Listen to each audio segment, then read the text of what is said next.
मोहतरम नाजरीन, मोहतरम सामईन, आप देख रहे हैं इस्लामिक मुआशरा यूट्यूब चैनल।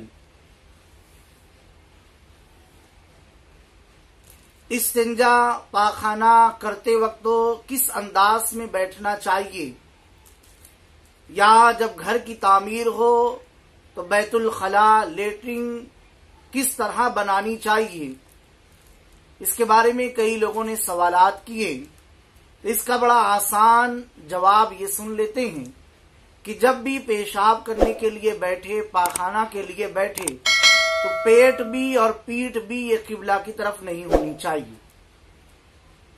और किबला के अलावा दोनों तरफ पेट और पीठ करके बैठा जा सकता है। लिहाजा जब भी घरों में बैतुल खला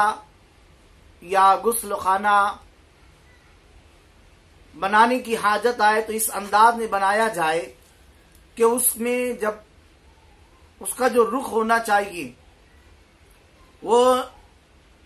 ना किबला की तरफ हो, ना किबला के बिल्कुल सामने वाली समत की तरफ हो, बल्कि दोनों मुखालिफ समत में हो।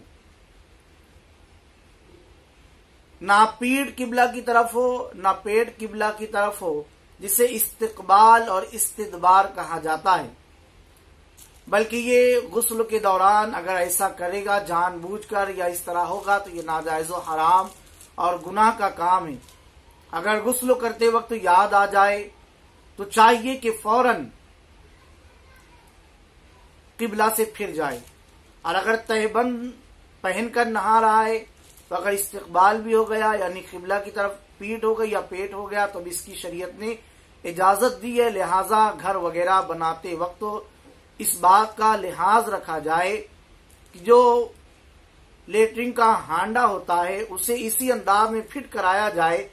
कि वो ना किबला की तरफ हो, ना किबला के सामने वाली सिमत में हो। हाँ, इसके मुखालिफ में जो दोनों सिमत है उधर आप चाहे तो पीठ कर ले, चाहे पेट कर ले, जिस अंदाज में भी बैठेंगे वो बैठना और उस तरीके से बैतुल खला बनाना ये बिल्कुल जायज है।